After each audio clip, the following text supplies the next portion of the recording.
그 사람이 누구냐를 알아보려면 그 사람이 어떤 생각을 하고 있느냐로 결정이 됩니다. 사람이란 그 사람이 입은 옷이나 사는 집이나 지위나 명예를 가지고는 그 사람을 알 수가 없습니다. 그 사람을 정확하게 이해하는 방법은 그 사람의 생각, 그 사람의 사상이 곧 그 사람을 뜻합니다. 이런 의미에서 사도 바울은 오직 예수 밖에는 다른 생각이 그를 지배하고 있지 않았습니다. 그를 지배하고 있는 생각은 예수님 뿐입니다. 자나깨나 예수님입니다. 감옥에 있으나 감옥 밖에 있으나 그의 관심은 예수님이었습니다. 좋은 환경이나 나쁜 환경이나 높은 위치나 낮은 위치나 그의 관심은 예수님이었습니다. 그래서 그런 말을 했습니다. 살아도 주를 위하여, 죽어도 주를 위하여. 무엇을 먹어도, 먹으나 굶으나 주를 위하여 나는 산다. 그분이 사도 바울입니다. 여러분을 지배하고 있는 생각은 무엇입니까? 여러분이 제일 많이 생각하는 것은 무엇입니까? 그것이 여러분입니다. 사도 바울은 로마서를 시작을 하면서 그는 제일 서두 첫머리에 자기를 이렇게 소개했습니다. 나는 예수 그리스도의 종이요 사도로 부르심을 받은 사람이요 하나님의 복음을 위하여 택함을 받은 사람이다. 그것이 그가 하고 싶었던 첫 번째 얘기입니다. 사도 바울의 피 속에는 예수의 피가 있습니다. 사도 바울 살 속에는 예수님의 살이 있습니다. 그 몸에는 예수님으로 가득 차 있기 때문에 그는 건들기만 하면 예수밖에는 말이 나오지를 않는 사람이었습니다. 사도 바울을 이렇게 미치게 했고 사도 바울을 이렇게 한 생각으로 몰고 간 것은 바로 복음입니다. 복음은 무엇입니까? 예수 그리스도가 복음입니다. 사도 바울은 로마에 있는 성도들에게 편지를 쓰면서 문안 이전에 먼저 이 복음이 무엇이냐를 설명을 합니다. 육신으로 말하면 이 복음은 다윗의 혈통에서 났고 성결의 영으로 말하자면 죽은 자 가운데서 살아나사 부활하사 하나님의 아들로 인침을 받은 그분이 복음이라는 것입니다. 그렇게 얘기를 하고 난 다음에 사도 바울은 이제 정신을 차리고 문안하기 시작을 합니다. 자기가 편지를 쓴 이 로마에 있는 성도들에게, 교회에게 한 번도 가보지는 않았지만 아직도 만나지는 않았지만 그분들에게 편지를 문안을 씁니다. 고대 서신에는 일반적으로 편지에 기본적으로 서두에 세 가지 형식의 말을 합니다. 첫째는 문안이요, 두 번째는 감사요, 세 번째는 기원입니다. 사도 바울은 로마에 있는 성도들에게 편지를 하면서 먼저 문안을 드리고 두 번째 감사의 말을 하고 세 번째 기원을 하는 그런 형태로 이야기를 합니다. 먼저 사도 바울이 로마에 있는 교인들에게 쓴 문안의 얘기를 잠깐 들어보겠습니다. 1장 5절에서부터 7절까지를 함께 같이 읽겠습니다. 시작.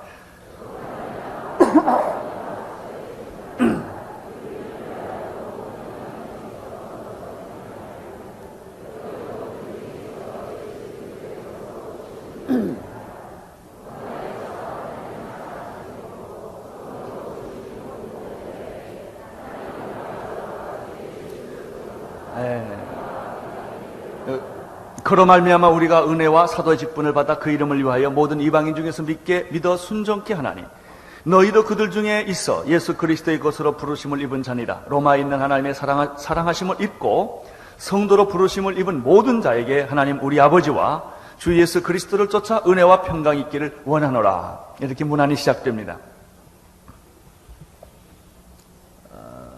로마에 있는 하나님의 교회, 주님의 교회, 하나님의 백성들에게 사도 바울은 하나님의 은혜와 예수님의 평안으로 문안을 합니다. 하나님의 평화와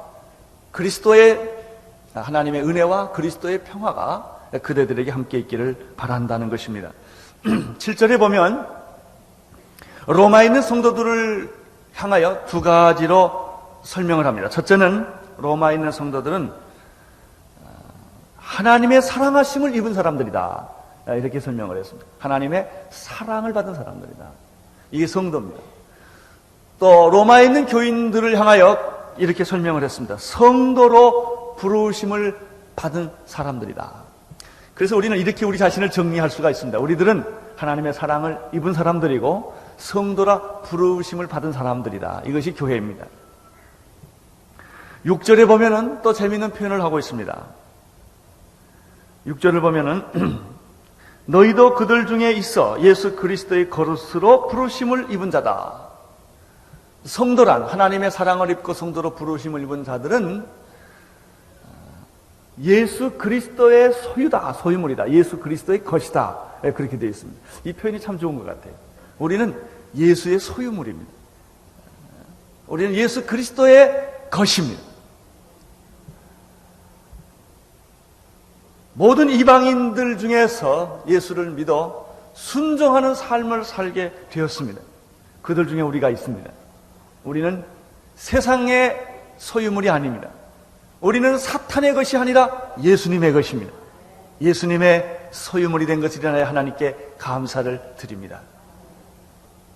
로마에 있는 교회들에게 사도 바울은 그런 표현을 썼습니다.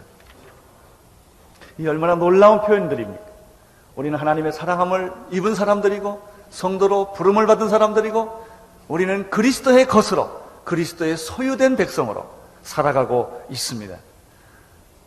이런 분들에게 하나님의 은혜와 예수 그리스도로 말미암아 오는 평화가 넘치기를 축원했던 것입니다. 이런 문안 인사와 축복을 빌고 나서 사도 바울은 감사의 말을 두 번째로 합니다. 로마에 있는 성도들을 생각하면서 먼저 사도 바울이 감사의 말을 합니다. 8절을 함께 보겠습니다. 시작.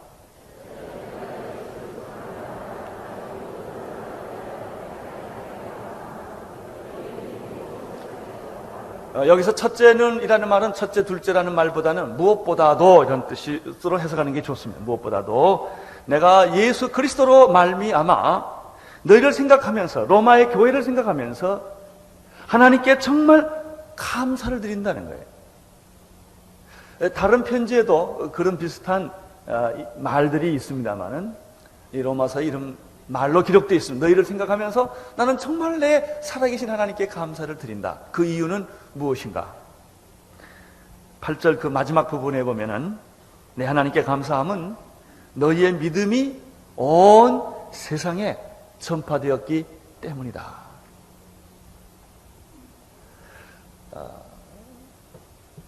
사도 바울은 로마에 있는 성도들을 생각할 때 그들이 소수의 무리였습니다.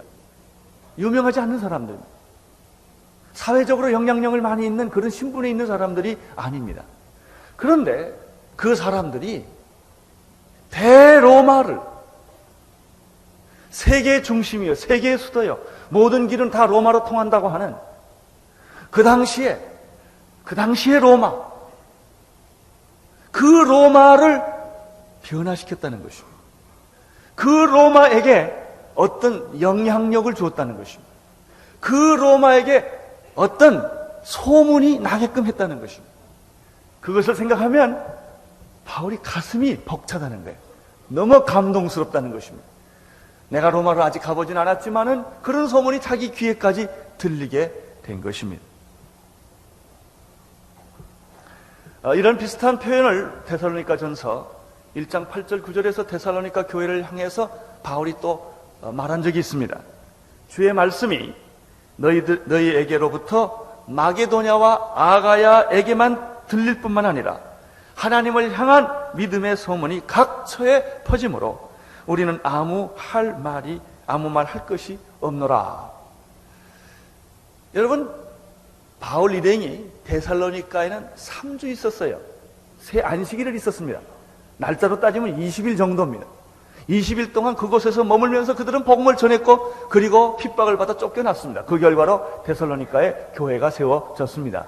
그런데 그 교회가 얼마나 믿음이 신실하든지, 재림에 대한 믿음, 종말에 대한 믿음, 하나님에 대한 믿음이 얼마나 순수하고 참 귀하든지, 그 소수의 무리들이 가지고 있는 그 예배가, 그 교회가 마게도니아 전 지역, 아가야 전 지역에게 다 소문이 퍼졌다는 거예요.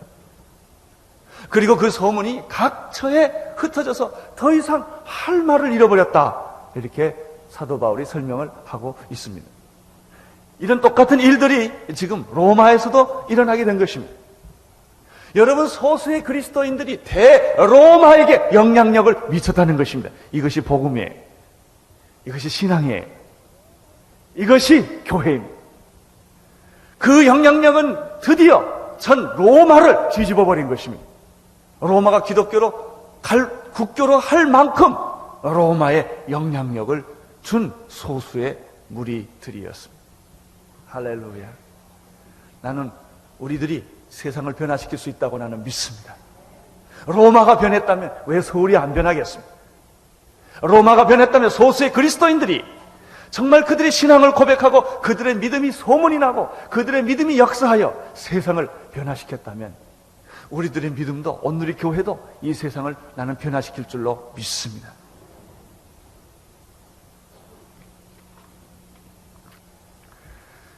가만 그런 생각을 해봅니다. 어떻게 소문이 났을까? 여기 내용은, 상세한 내용은 없습니다만은 우리들은 여러 가지 상황을 앞뒤로 미루어봐 이렇게 짐작을 할 수가 있습니다. 어떻게 소수의 그리스도인들이, 작은 교회가 로마에게 영향력을 주을 수 있을까? 각처에게 이 예수에 대한 소문을 낼 수가 있게 되었을까? 분명한 것은 그 소수의 무리들이 다른 질의 삶을 살았다는 것입니다. 그렇지 않았다면 소문이 날 리가 없습니다. 너나 나나 같은데 무슨 소문 납니까? 세상 사람들이 우리를 향하여 하는 말이 뭔지 아세요? 안 믿는 나나 믿는 너나 뭐가 다르냐, 이게. 달라야 변화를 주죠. 달라야 소문이 나죠.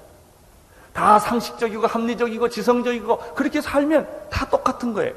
믿음으로 살 때만 기적이 일어나는 것입니다. 우리들의 삶의 질이 달라야 합니다. 믿음의 내용이 다른 것입니다. 우리가 믿는 것이 세상적이지 않는다는 것입니다. 그때 세상 사람들은 충격을 받습니다. 우리가 교회가 커서 충격받는 것이 아닙니다. 믿음의 질이 다르기 때문에 충격받는 것입니다. 생각하는 틀이 다르기 때문에, 가치관이 다르기 때문에 세상이 충격을 받는 것입니다. 생각이 다르면 소수의 사람이라도 큰 영향력을 미치게 됩니다. 진짜 믿음을 가지면 두세 사람이 내일 모이는 곳에도 하나님의 기적과 역사가 일어나게 되는 것입니다. 그래서 사도 바울은 하나님께 감사의 말을 드립니다. 정말 감사. 너희를 생각하면서 내가 그렇게 정말 뿌듯하고, 내가 너희를 안다는 것이, 같이 예수를 믿는다는 것이 이렇게 좋구나. 감사하다. 그런 말을 했습니다. 나는 모든 사람들이 여러분의 이름만 듣고도 감사할 수 있게 되기를 바랍니다. 여러분의 이름이 아프리카에 가도 소문나기를 바랍니다. 여러분의 이름이 북한에도 여러분의 북한 사람들이 그 사람의 이름을 듣고 벌벌 떨 수 있게 되기를 바라는 것입니다. 온누리 교회 믿음의 소문이 퍼지기를 나는 바랍니다.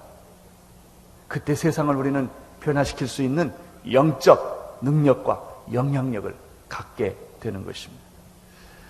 사도 바울은 로마에 있는, 한 번도 보지 못했던 로마에 있는 교인들에게, 교회에게 먼저 문안 인사를 하고, 두 번째 그들의 믿음으로 말미암아 각처에 소문난 것 때문에 감사를 드리고, 세 번째로 이제 기원을 합니다.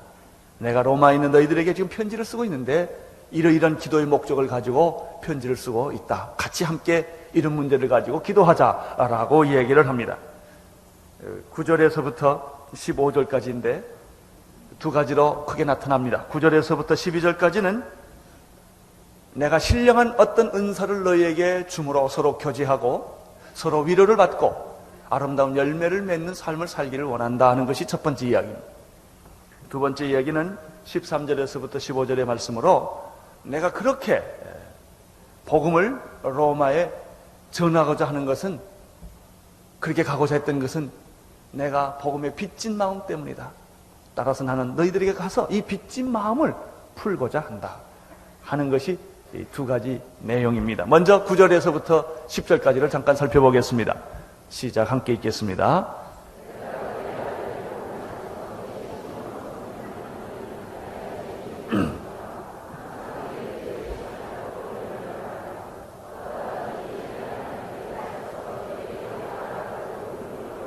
구절에 보면은 사도 바울은 로마에 있는 성도들을 위하여 쉬지 않고 기도해왔다고 간증을 합니다. 가본 일이 없습니다. 본 일도 없습니다. 그러나 사도 바울의 마음속에는 로마가 있었습니다. 로마에 있는 성도들, 교회들에 대한 그 그리움과 사랑이 있었습니다. 그래서 가기 전이지만 그는 끊임없이 기도했다고 말합니다. 그 기도한 것이, 한 것을 누가 증인이 된다고요? 하나님이 내 증인이라고 말했습니다. 굉장히 자신만만하게 하는 얘기인 것 같습니다. 여러분, 사랑하면 기도하게 되어 있습니다. 왜 기도하지 않는 줄 아십니까? 사랑하지 않기 때문에 그래요. 사랑하면 꼭 기도하게 되어 있습니다. 여러분, 마음은 있지만 어떤 때 기도가 안 될 때가 있어요. 마음이 없는 게 아니에요. 마음은 있죠. 사랑이 없지요. 여러분, 또 한 가지 이렇게 바꿔 말할 수 있어요. 원수라도 이름 부르고 기도하면 사랑하게 돼요. 기도하면 그 사람이 내 마음속에 있어요. 이게 기도입니다. 사도 바울은 로마에 있는 성도들, 본 일이 없는 그 성도들이 항상 마음속에 있었던 거예요.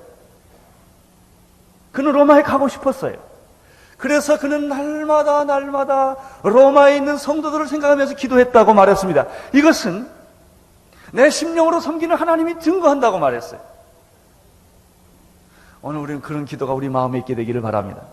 북한을 위한 기도가 여러분 매일 있게 되기를 바랍니다. 복음이 없는 지역의 사람들을 위한 기도가 여러분의 가슴속에서 흘러넘치게 되기를 축원합니다. 그게 있어야 돼요. 그 기도가 있어야 돼요. 여러분, 어떤 한 여학생이 옥스퍼드에서 예수를 잘 믿는 여학생이 30도 못해서 죽었는데, 성녀처럼 살았던 여자인데, 그 여자가 죽었을 때 호주문에서 나온 게 400여 명의 선교사의 이름과 주소가 있었다고 합니다. 그 여자가 무덤에서 장례를 치를 때 그 문지기의 말이, 자기가 수없는 사람을 여기에 장례를 치렀는데 이 여자가 이 장례식을 치를 때 거기에 이상한 빛이 성령이 감돌았다고 말을 한, 제가 기록을 읽어본 일이 있습니다. 그런데 그 여자의 주머니 속에는 400여 명의 선교사들의 리스트가 있었다. 그 여자는 선교사를 가진 않았지만 30도 안 된 여자였지만 그렇게 기도했다는 것입니다. 그렇습니다. 오늘 우리들에게 이런 기도가 필요로 합니다. 이런 기도가 우리 가슴속에 있을 때, 바울 속에 이 기도가 있었기 때문에 로마가 변했는지도 모릅니다. 그러면 이렇게 보지도 못하고 가보지도 않는 그 사람들을 향하여 사도 바울은 왜 그렇게 열심히 기도를 했을까? 왜 그들을 그렇게 사랑했을까?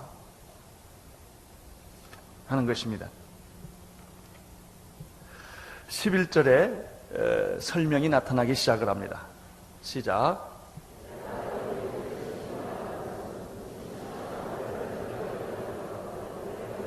내가 너희를 먼저 보고 싶은 것은, 첫 번째, 가장 중요한 첫 번째 이유는 너희들의 믿음이 소문이 났다는 소리를 듣고 참 기특하게 그 로마라고 하는 엄청난 세속도시 속에서 하나님의 나라가 싹튼다는 생각을 하고 내가 너희들을 위하여 기도를 하는데, 내가 받은 이 은혜를, 신령한 은사들을, 성령 체험을, 성령의 은사들을 내가 너희들에게 나누어 주고 싶다는 거예요.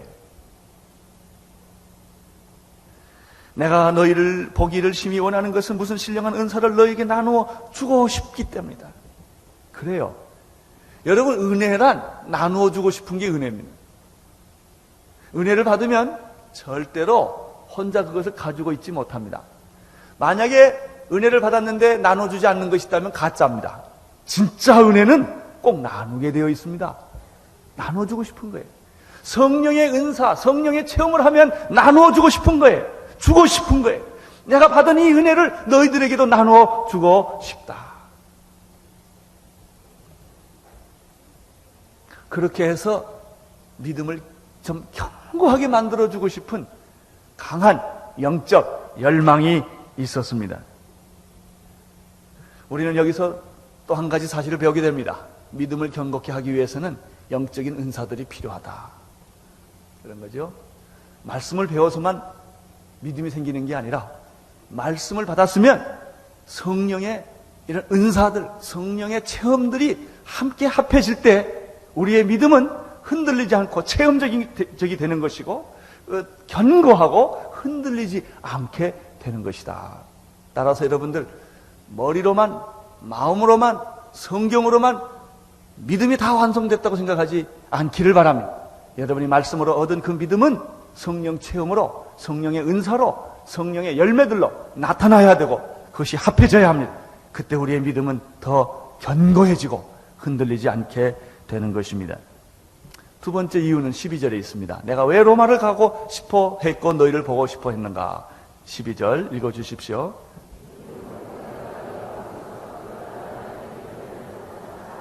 예, 내가 가서 성령의 받은 은혜들을 나누어주고 성령의 체험들을 나누어주고 은사들을 나누어주고 서로 믿음의 교제를 이렇게 함으로 말미암아 믿음이 견고해질 뿐만 아니라 두 번째 뭐가 있죠? 오늘 보면 피차 위로를 받는다. 피차 격려를 받는다.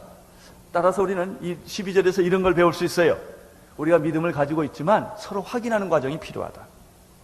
믿음을 가진 사람들끼리 확인하고 믿음을 가진 사람들끼리 서로 격려하고 믿음을 가진 사람들끼리 서로 위로함으로 말미암아 서로 사랑과 선행을 격려하고 믿음을 격려함으로 말미암아 나가는 거예요. 그래요. 아무리 믿음이 있다 하더라도 혼자 있으면 외롭습니다. 그리고 흔들리기 쉽고 그렇습니다. 여러분, 모닥불은 모아져야 돼요. 성도들은 서로 연합해야 돼요. 혼자 있으면 약해져요. 혼자 있으면 예수 잘 믿을 것 같지만 그렇지 않습니다. 서로 믿음을 격려해야 하는 것입니다. 믿음이 흔들리지 않게 견고하게 만들기 위해서는 성령의 은사들을 서로 나누어야 하고 그 성령의 은사들을 서로 나눔으로 말미암아 서로 믿음의 교제를 함으로 우리는 서로 위로를 받고 서로 격려를 하는 것입니다. 여러분, 인간은 위로받아야 하는 존재예요. 그렇게 위로 안 받을 만큼 강한 사람은 세상에 하나도 없습니다. 아무리 권력을 가지고 있고 아무리 똑똑하고 아무리 모든 것을 다 성취했던 사람이라도 인간은 외로운 거예요. 믿음을 가지고 있어도 혼자 가지고 있으면 외로운 거예요. 서로 격려해야 합니다. 서로 위로해야 합니다. 서로 힘을 주고 받아야 하는 것입니다. 13절에 또 하나 이유를 이야기합니다. 13절 읽어주십시오.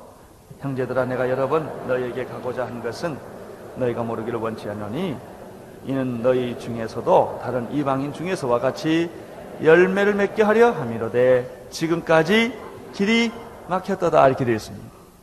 내가 여러 번 가고 싶었다. 그 이유는 내가 이방인들에게서 복음을 전하니까 그들이 예수를 믿고 순종하게 되었고 그리고 그들에게 기적이 일어났고 성령의 체험이 나타났고 초자연적인 역사도 나타났고 그들의 삶이 변하기 시작을 했고 가치관이 변하기 시작을 했고 생활 양식이 변하기 시작을 했고 그러므로 그들의 삶에 어떤 열매들이 있게 되었다. 이런 거예요. 그냥 예수 믿는다고 하는 것은 이렇게 보면 쉬운 거죠. 말씀을 듣고 전도를 받아 예수를 믿게 돼서 구원을 얻게 되고 성령의 체험이 그 다음에 있는 것이고 성령의 은사들이 나타나는 것이고 삶이 변하는 거예요. 가치관이 변하는 것이고 생각이 변하는 것이죠. 그리고 나서 이제 예수 믿는 사람의 합당한 열매들을 맺고 살아가는 것이 대개 예수 믿는 그런 하나의 전체적인 그림이라고 말할 수가 있습니다. 이제 나는 너희들이 예수를 믿고 지금 이렇게 여전 믿음이 소문이 많이 났는데 그 믿음이 좀 단단해지기를 바란다. 그리고 서로 위로하고 격려하기를 바라고 마지막으로 3단계 가서는 열매 맺기를 바란다. 좀 열매가 있었으면 좋겠다. 이런 얘기를 합니다. 이것 때문에 나는 로마에 있는 너희들에게 가기를 원했다. 특별히 13절 마지막 부분에 보면은 사도 바울이 로마를 여러 번 가기를 시도했다고 말을 했는데 사도행전에도 여기에 대한 얘기가 나옵니다. 사도행전 19장 21절에 보면은 사도 바울이 이렇게 스스로 말을 합니다. 나는 마게도냐와 아가를 거쳐서 이제 예루살렘으로 돌아가는데 그 후에 예루살렘으로 돌아간 후에 나는 다시 로마를 보고 싶다. 로마를 봐야 하리라. 이것은 사도 바울의 개인의 생각이 아니라 성령의 감동을 받은 그런 생각입니다. 내가 로마를 보고 싶다고 하는 그 열정은 그것이 관광을 가거나 성공을 하기 위해서 가는 것이 아니라 유명해지고 내가 어떤 일을 성취하기 위해서 로마로 가는 것이 아니라 하나님의 복음을 위하여, 예수 그리스도의 복음을 위하여, 로마에 이 복음을 주기 위하여 내가 가고 싶다고 말한 것입니다. 우리는 젊었을 때 야망을 갖습니다. 공부하러 유럽이나 미국으로 떠납니다. 돈을 벌려고 우리는 집을 떠납니다. 고향을 떠납니다. 성공을 위하여.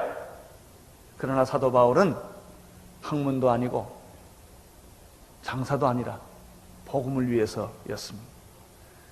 우리는 이렇게 또 말을 합니다. 내가 공부하는 것은 주님을 위해서입니다. 내가 이렇게 돈을 많이 벌려고 하는 것은 다 예수님을 위한 것입니다. 말은 그렇게 합니다. 죽을 때까지 계속 그 말만 합니다. 죽을 때야 그 말이 생각이 납니다.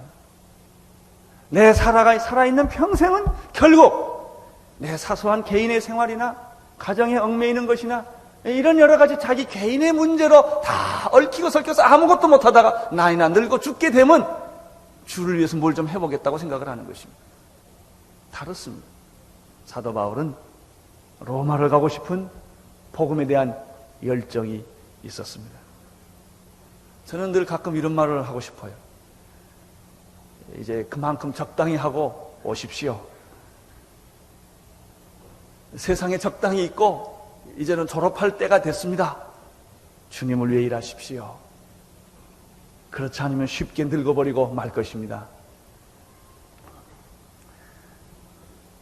사도행전 23장 11절에서 하나님의 성령이 유라굴로 광풍 속에 위기를 처해있던 사도 바울에게 이렇게 말을 했습니다. 담대하라. 내가 예루살렘에서 나의 일을 증거한 것 같이 로마에서도 나의 일을 증거하게 될 것이다. 이런 의미에서 사도 바울과 로마는 이렇게 뗄 수 없는 영적인 어떤 관계가 있었던 것을 우리가 알 수가 있었습니다. 내가 로마를 보아야 하리라. 로마를 보아야 하리라. 여러분은 뭘 보고 싶습니까? 여러분은 무엇을 하셔야 합니까? 여러분은 어디로 가야 합니까? 이제 14절과 15절을 함께 읽겠습니다. 시작.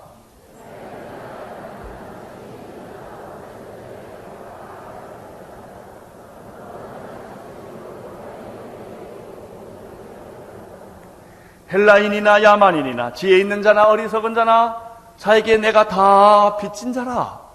빚진 자라. 사도 바울의 마음속에는 이 복음의 빚 의식이 있었습니다. 나는 복음의 빚진 자라. 따라서 할 수 있는 대로 로마에 있는 너희들에게도까지 가서 나는 복음을 전하기를 원하노라. 여러분, 이제 우리는 사도 바울이 이야기하는 그 깊은 원인들, 이유들을 조금 더 분명하게 알게 됩니다. 첫 번째 피상적인 이유는 내가 가서 어떤 신령한 영적 은사를 나누어 주어서 믿음을 서로 격려해서 뿌리를 깊이 내려서 그리고 열매 맺는 삶을 주는 것이 목적이라고 말했습니다. 그러나 그것이 목적의 전부가 아닙니다. 그것은 제일 첫 번에 나타나는 목적이에요. 더 깊은 목적은 로마에 있는 너희들에게 뭘 전하기 위하여? 복음을 증거하기 위하여 간다 그랬습니다. 더 깊은 목적이 하나 있는데 그것은 사도 바울이 다 숨겨놨다가 16장 끝장에 가서 한 번 더 그 이유를 설명을 합니다. 더 깊은 진짜 이유는 16장에 가면 있습니다.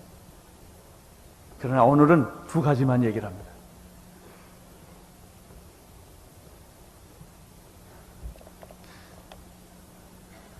진짜 이유를 알고 싶은 분은 16장까지 꼭 설교 들으시기를 바랍니다. 복음 때문이다. 이 복음을 전하고 싶기 때문이다. 그런데 여기서 우리가 그 15절에서 한 가지 생각할 게 있습니다. 그러므로 나는 할 수 있는 대로 로마에 있는 너희에게도 무엇을? 복음을 전하기를 원하노라. 이런 질문을 할 수가 있죠. 복음은 하나님을 알지 못하는 세상 사람들에게만 필요한가? 하는 것입니다. 아닙니다.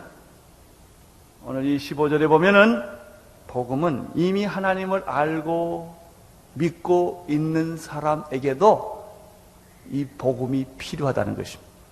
그래서 로마에 있는 너희들에게도 내가 또다시 복음을 설명하고 싶다는 것입니다. 복음은 다시 들려져야 합니다. 복음은 계속 전해져야 합니다.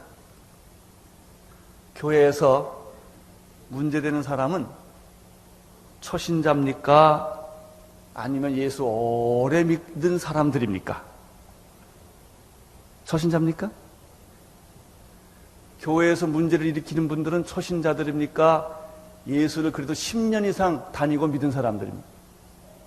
어느 부류가 많습니까? 예. 여러분, 예수님을 처음 믿을 때는 복음을 듣습니다. 복음을 생각을 합니다. 복음대로 삽니다. 그러나 예수를 오래 믿게 되다 보면은 복음은 희미해집니다. 그건 다 아는 거. 다 요한복음 3장 16절 모르는 사람 어딨냐 이거예요. 그거 다 아는 거다 이거. 그 다음에 교회 생활에 익숙해집니다. 형식에 익숙해집니다. 예수님은 간 곳 없고 우리들은 율법적인 신앙생활로 점점 우리의 껍질이 두꺼워지고 우리는 반들반들해지게 시작하는 것입니다. 너무 익숙한 것입니다. 너무 잘 알아요. 그래서 내용에는 별로 관심이 없어요. 우리도 모르는 사이에 형식주의에 빠집니다. 우리도 모르는 사이에 율법주의에 빠집니다. 우리도 모르는 사이에 매너리즘에 빠집니다. 그렇게 은혜로 값없이 믿었던 그 복음은 이제 모든 것을 대가를 치르고 값을 치르고 행위로 행동으로 조건으로 예수 믿는 것으로 돌아가 버리고 마는 것입니다. 그들은 감격을 잃어버립니다. 예수는 있는데 감격이 없습니다. 구원은 있다고 자기가 말하는데 구원의 기쁨은 없습니다. 여러분 혹시 그러지 않습니까? 너무너무 교회 생활에 익숙해요. 테크니컬해요. 우리가 잘한 건 테크닉밖에 없어요. 믿음이 잘한 것이 아니라 기술만 늘었어요. 그래서 자기가 자기를 속이는 것입니다. 나는 예수 잘 믿고 있다. 나는 다른 사람을 가르칠 자격이 있다 생각을 하는 것입니다. 그렇습니까? 아닙니다. 여러분에게 복음이 필요합니다. 복음은 또다시 들어야 합니다. 복음은 또 들려줘야 합니다.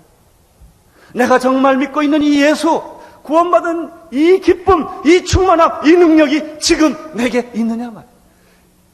이 주님을 전하고 싶은 뜨거운 열정은 아직도 식지 않았느냐 하는 거예요.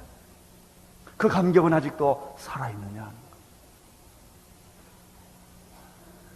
15절을 다시 보십시오. 그래서 사도 바울은 그러므로 나는 할 수 있는 대로 로마에 있는 너희에게도 복음을 다시 전하기를 내가 원한다. 우리는 언제나 순수해야 된다. 복음에 언제나 그 순수한 대로 첫사랑의 그 관계로 우리는 있어야 된다. 20년, 30년이 지났어도 우리는 율법주의에 빠지거나 우리는 어떤 매너리즘에 빠지거나 교회에 익숙했기 때문에 교회가 편한 것이 아니라 그리스도의 복음 때문에 감격하고 다시 시작할 수 있고 언제나 신선한 충격적인 그런 삶을 내 삶을 통해 유지할 수 있는 것입니다. 또 한 가지 14절 15절에서 우리가 발견하는 것이 있습니다. 그것은 14절인데 헬라인이나 야만인이나 지혜 있는 자나 어리석은 자에게 내가 다 뭐라고 그랬죠? 빚진 자라. 그러니까 사도 바울 마음속에 사로잡고 있는 하나의 의식, 하나의 정신, 하나의 세계는 부채의식입니다. 빚진 자의 마음이 있었다는 거예요. 빚져본 일 있으세요? 없겠죠. 물론 여러분 없겠죠. 빚져본 자의 심정을 아십니까? 참 무겁습니다. 빚을 갚아야 되기 때문에. 빚진 자는 항상 죄인입니다. 큰 소리 못 칩니다. 그게 빚진 자예요. 사도 바울은 이 복음의 빚진 자의 의식이 있었어요. 누가 뭐라고 말하지 않았는데도 항상 그게 마음에 눌려요. 그렇다는 것입니다. 사도 바울은 예수님을 핍박했던 사람이에요. 복음을 몰랐던 사람이죠. 종교적인 사람이었습니다. 율법적인 사람이었습니다. 지성인이었습니다. 그런데 그가 예수님 믿는 사람을 핍박하러 가다가 예수님을 만났습니다. 복음에 대해서 눈을 뜨기 시작했습니다. 머리로 안 것이 아니라 실제로 경험을 했습니다. 눈으로 보았고 귀로 들었고 손으로 만졌습니다. 인격 속에 예수가 들어왔습니다. 사울아 사울아 너는 어찌하여 나를 핍박하느냐? 주여 당신은 누구십니까? 나는 내가 핍박하는 예수라. 그는 그대로 무릎을 꿇었던 것입니다. 그 후로부터 그의 인생은 변했습니다. 복음이 그를 변화시키게 한 것입니다. 그 다음부터 이 사람의 생각이 달라졌습니다. 복음을 모르는 사람에 대한 부담이 생기기 시작한 거예요. 저 사람이 복음을 모르는데 그것은 예수를 믿는 사람이나 믿지 않는 사람에게나 다 마찬가지예요. 저도 그런 것들을 가끔 느껴요. 목사나 선교사나 그래도 주의 일을 많이 한다는 사람들을 보면 두 가지 종류가 있어요. 정말 예수를 사랑하는 분이 있고요, 직업인 사람이 있습니다. 굉장히 유명하고 훌륭하고 일 많이 한 사람 가운데도 그 사람하고 한참 이야기해보면 저 사람이 정말 주님을 사랑하나? 이런 질문을 나도 모르게 해요. 굉장히 유능해요. 많은 일을 해요. 좋은 일 많이 해요. 그런데 정말 저 사람이 주님을 사랑하는가? 이런 질문을 할 때가 있어요. 그런데 어떤 사람을 보면 정말 주님을 사랑하는 분이 있어요. 직업이냐? 주님을 사랑하는 것이다. 자기의 위치냐? 주님을 사랑하는 것이다. 정말 주님을 사랑하고 있느냐? 주님을 사랑하고 있는 사람은 어딘가 달라요. 무언가 달라요. 말이 달라요. 눈동자가 달라요. 마음씀이 달라요. 주님을 사랑하고 있는 사람들은 실현한 사람 같아. 짝사랑하는 사람 같아. 뭐가 있어요? 설명할 수 없는 뭐가 있다고. 그것이 바로 복음의 빚진 마음이요. 내가 복음을 전해야 되는데, 저 사람한테 복음을 전해야 되는데, 복음이 없는 나라를 향하여 생각하면 너무나 미칠 것만 같아. 잠을 잘 수가 없어요. 내가 저기 가서 복음을 전해야 되는데, 저 사람한테 복음을 전해야 되는데, 그 마음의 충동 때문에, 그 마음의 긴박성 때문에 어쩔 줄을 모르는 거예요. 이게 복음에 빚진 사람이에요. 뭐가 껌같이 붙어 있어요. 뗄 수가 없어요. 그 생각에서 벗어날 수가 없어요. 이게 복음의 부채의식, 빚진 자의 마음이에요. 나는 여러분에게 그런 마음이 있게 되기를 축원합니다. 복음의 빚진 마음. 이 복음의 빚진 마음을 가진 사람들은 생각이 다르어요. 태도가 다릅니다. 복음의 빚진 마음이 없는 사람들은 굉장히 냉정합니다. 시니컬합니다. 예수를 믿으면서도 굉장히 냉정한 사람들이 있어요. 탁탁 잘라버려요. 그 사람이 어떻게 될까에 대한 긍휼의 마음을 갖지 않아요. 아주 율법적으로 사람을 정죄하고 칼로 쳐버려요. 그 긍휼이 없기 때문에 그래요. 긍휼이 있는 사람은 죄인을 보면 그 죄로 보면 죽어 마땅하지만 그 죄로 말미암아 생기는 비참함 때문에 그 비참함을 보고 긍휼이 생겨서 어쩔 줄을 모르고 눈물을 흘리고 어떻게 하면 좀 더 도와줄까? 어떻게 하면 좀 더 보호해줄까? 어떻게 하면 좀 더 위로해줄까? 이런 마음을 막을 길이 없는 거예요. 긍휼이 없는 사람들은 그대로 쳐버려요. 죽어라 이거예요. 사형을 해라 이거예요. 쫓아내라 이거예요. 달라요. 이게 다른 거예요. 사도 바울에게는 빚진 마음이 있었습니다. 이 빚진 마음에 또 하나의 특징이 있습니다. 여러분, 그게 뭐냐면요, 빚을 갚을 능력이 있으면 빚쟁이 아니요. 이 빚쟁이라는 말 속에는 빚을 갚을 능력이 없다는 것을 포함합니다. 아, 내가 빚 갚을 능력이 있으면 떳떳하지요, 뭐. 그렇잖아요? 뭐, 비굴할 게 뭐 있겠어요? 다 갚고, 이자 주고, 다 깨끗하게 보상해버리면 끝나는데. 그 사람은 빚쟁이 마음이 아닙니다. 이 빚쟁이라고 하는 것은 갚을 능력이 없다는 거거든요. 내가 죽어도, 내 자손들까지 다 돈 벌어도 갚을 능력이 없다는 거예요. 그러면 어떻게 돼요? 내 몸을 가져가세요. 당신 집에 종이나 되겠습니다. 그거 아닙니까? 갚을 돈이 없으니까 당신이라도 와서 내 집에서 일해라 이거예요. 당신 자손까지 와서 다 일해라 이런 거 아닙니까? 그래요. 정말 영적으로 복음에 빚진 자는 이것이 내가 다 할 수 없다는 고백을 하는 사람. 주님만이 그것을 할 수가 있어요. 그래, 주여, 나를 불모로 잡으십시오. 나는 당신의 불모입니다. 나는 노예입니다. 나는 종입니다. 그렇게 사는 것입니다. 사도 바울이 바로 이런 사람이었습니다.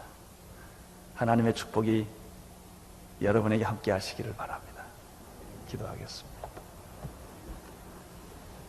하나님 아버지, 사도 바울은 복음의 빚진 자로 살았습니다.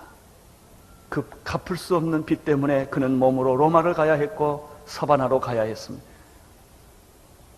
그는 자기를 죽이는 사람에게도 이 복음의 빚 때문에 그는 가야 했습니다. 우리에게도 그 영광스러운 삶을 주시옵소서. 예수님의 이름으로 기도드리옵나이다. 아멘.